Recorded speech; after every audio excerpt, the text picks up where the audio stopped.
Infinite archive में आपका स्वागत है, जहां हिस्ट्री, मिस्ट्री, साइंस और हमारे पास्ट के हिडन रिकॉर्ड्स फाइंड। अगर आपको खोई हुई सभ्यताएं, अजीब चार्ट्स और मैप्स के सीक्रेट्स पसंद हैं, तो आप सही जगह पर हैं। सभ्यता की शुरुआत से ही इंसानों ने जगहों को पेपर, स्टोन और मेमोरी में फिक्स किया। मैप्स ये देखने का जरिया बन गए कि लोग दुनिया को कैसे देखते थे। वे हमें बताते हैं कि कौन सी जमीनें जानी जाती थीं, कौन से समुद्र डरावने थे और कौन से मिथक पूरी आबादी को गाइड करते थे। लेकिन कुछ मैप्स आसान एक्सप्लेनेशन को मना कर देते हैं। डिस्कवरी से पहले के कोस्ट लाइन, एराओं से मेल न खाते तारे, ऐसे आइलैंड्स जो गायब हो जाते हैं। क्या ये कार्टोग्राफर नॉलेज छुपा रहे थे, मेमोरी को संभाल रहे थे, या कुछ और ही एनकोड कर रहे थे? हम पीरी रीस के टुकड़ों से लेकर पॉलिनेशियन स्टिक चार्ट्स तक, चीनी स्टार मैप्स से लेकर अरब सीसी रास्तों तक और मॉडर्न सैटेलाइट ओवरले तक सफर करेंगे, जो खोए हुए सच को उजागर कर सकते हैं। चलिए शुरू करते हैं, और याद रखिए, आर्काइव हमेशा खुला है। क्या मैप्स टूल्स थे, सीक्रेट्स थे, स्पिरिचुअल डायग्राम्स थे, या कुछ खोई हुई चीजों के रिकॉर्ड थे, शायद दूसरी डायमेंशंस के भी? हम वह सब आस्क। फर्स्ट स्टॉप, पीरी रीस मैप, वह पहेली जिसने मॉडर्न डिबेट शुरू की। 16वीं सदी के एक एडमिरल को क्या पता था और उसे किसने बताया था? चलिए इंक, नोट्स और दावों को डिकोड करते हैं। 1929 में टोपकपी पैलेस में मिला पीरी रीस मैप ने अनएक्सपेक्टेड कोस्टलाइन से स्कॉलर्स को शॉक्ड। यह साउथ अमेरिका और अफ्रीका के कुछ हिस्सों को आश्चर्यजनक सटीकता के साथ शोज। कुछ लोग दक्षिणी आउटलाइन को अंटार्कटिका के रूप में पढ़ते हैं, और सिर्फ बर्फ से ढकी कोस्ट लाइन नहीं, बल्कि खुली हुई जमीन के रूप में। जब इसकी तुलना बर्फ भेदी सर्वे से की जाती है, तो दिलचस्प समानताएं सामने आती हैं, हालांकि इंटरप्रिटेशन वेरी। पीरी रीस ने लिखा कि उसने पुराने सोर्सेज से चार्ट्स कंपाइल किए थे, यहां तक कि अलेक्जेंड्रियन ओरिजिन का दावा भी किया। स्कॉलर्स अलेक्जेंड्रिया जैसी खोई हुई लाइब्रेरीज को उन पहले के मैप्स के संभावित सोर्सेज के रूप में सजेस्ट। फ्रा मौरो का सर्कुलर मैप, जो लगभग 1450 में बनाया गया था, अलग अलग कल्चर्स के नॉलेज को एक साथ कंबाइंड। इसमें आश्चर्यजनक रेफरेंस शामिल हैं, चीनी जर्नी एड, अफ्रीकी ट्रेड रूट्स, यहाँ तक कि ऑस्ट्रेलिया जैसी जमीनों के संकेत भी, माजू जैसे आइलैंड्स, सीसी राक्षस और क्रिप्टिक इंस्क्रिप्शंस। कुछ कहते हैं कि उसने मिथक के भीतर खतरनाक सच को एनकोड किया था।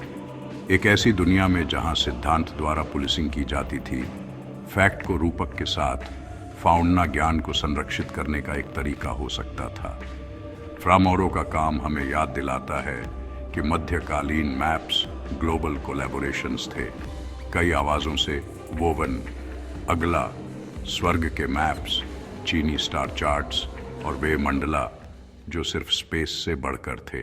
दुनहुआंग में 700 ईपू का एक स्टार चार्ट 1300 से अधिक तारों को सटीक व्यवस्था में शोज। चीनी खगोल विज्ञान ने स्वर्ग को पृथ्वी के शासन से जोड़ा।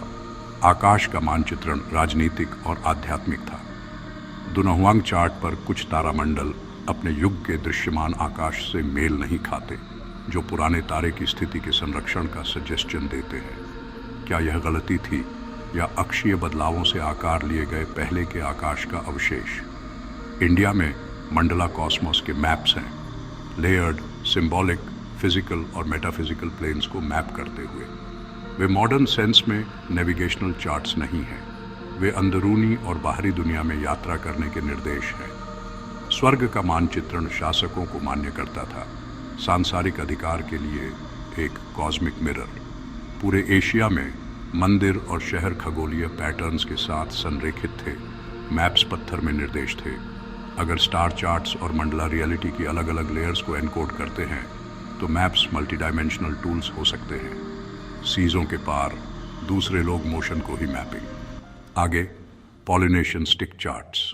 पॉलिनेशियन नेविगेटर स्टिक चार्ट्स का इस्तेमाल करते थे, रिब्स के जाले जो गोले और घुमावदार डंडों से मैप किए जाते थे, ताकि सीजी लहरों को सिखाया जा सके। ये टीचिंग मैप्स थे, जर्नियों से पहले याद किए जाते थे। यात्रा के दौरान समुद्र खुद मैप बन जाता था। यात्री लहरों के पैटर्न, पक्षियों और तारों को पढ़ते थे। कंपास की कोई जरूरत नहीं थी। मॉडर्न टेस्ट्स ने आश्चर्यजनक सटीकता की पुष्टि की। जब जीपीएस के साथ फिर से चलाया जाता है तो पारंपरिक रास्ते उल्लेखनीय सटीकता के साथ अलाइन। अल इदरीसी का तबुला, रोजेरियन, एरास्फेम4, वाइकिंग्स, अरब ट्रेडर्स और भारतीय तीर्थयात्रियों के ज्ञान को कंबाइंड। अफ्रीका, एशिया और ट्रेड रूट्स के उसके वर्णन अपने समय से बहुत आगे थे।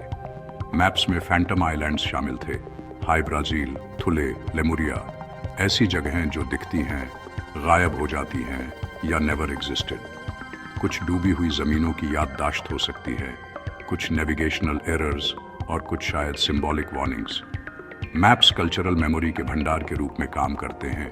मिथक, आपदाएं और खोए हुए तट कार्टोग्राफिक इकोस के रूप में कैन लिव ऑन, चाहे शाब्दिक हों या प्रतीकात्मक। इन फैंटम आइलैंड्स ने सदियों तक एक्सप्लोरेशन और इमेजिनेशन को शेप्ड। कुछ इन क्यूरियोसिटीज को ह्यूमन हिस्ट्री के रूप में इंटरप्रेट करते हैं, दूसरे अधिक विवादास्पद स्पष्टीकरण सी।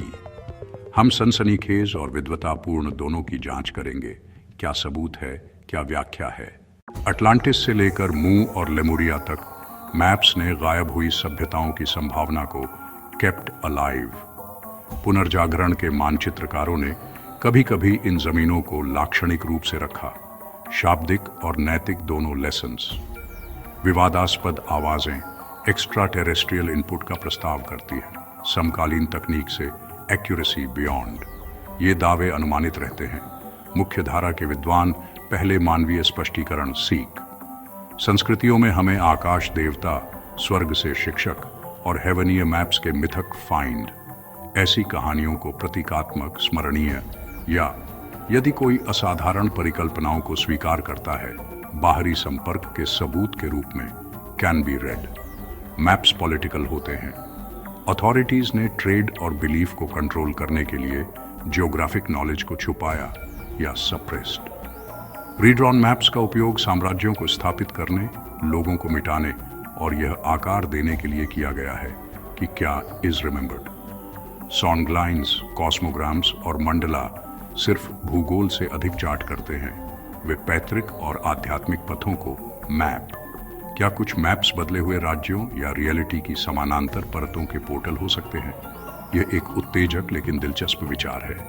असाधारण दावों को असाधारण सबूत की रिक्वायर, फिर भी गैप्स और विसंगतियां सावधानीपूर्वक अध्ययन को इनवाइट। अब हमारे युग के उपकरण, सैटेलाइट्स, एआई और डिजिटल ओवरले नई स्पष्टता कैन ब्रिंग। आज हम पुराने मैप्स को सैटेलाइट और रडार डेटा के साथ ओवरले करते हैं।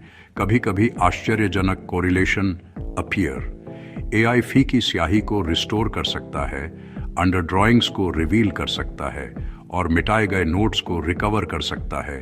भूतों को फिर से can bring into view. Modern scan के खिलाफ पीरी रीस का पुनर्मूल्यांकन ऐसे संरेखण दिखाता है जिनकी सावधानीपूर्वक व्याख्या की रिक्वायर। लेकिन कोरिलेशन प्रूफ नहीं है। वह नॉलेजिक टेस्ट करते हैं, क्रॉस चेक करते हैं और वैकल्पिक रीडिंग का मूल्यांकन करते हैं। एक सिंगल डिजिटल ग्लोब की कल्पना करें। मॉडर्न ज्योग्राफी प्लस पौराणिक, आध्यात्मिक और दबी हुई कार्टोग्राफी एक साथ लेयर्ड। जब हम स्वदेशी और मौखिक मैप्स को शामिल करते हैं तो नए रास्ते और संसाधन नेटवर्क आकाश से start to appear. Modern mapping हमें ह्यूमन इम्पैक्ट भी दिखाती है। कृत्रिम प्रकाश, आवाज का नुकसान और डिसरप्टेड माइग्रेशन रूट्स। हमारी मैप की गई दुनिया महत्वपूर्ण है प्रजातियों, इतिहासों और भविष्य की संरक्षकता के लिए। तो पुराने लोग क्या छुपा रहे थे? शायद कुछ भी दुर्भावनापूर्ण नहीं, लेकिन सब कुछ मानवीय। स्मृति, मिथक, ज्ञान और फियर। मैप्स कभी स्थिर नहीं होते, वे मानवीय भावना के जीवित संग्रह हैं, नई आंखों से पढ़े जाने की वेटिंग। अगर आपको यह जर्नी पसंद आई तो इन्फिनिट आर्काइव को सब्सक्राइब करें और अतीत में हमारे अगले अभियान में ज्वाइन। आर्काइव हमेशा खुला है। अगली बार फाइंड।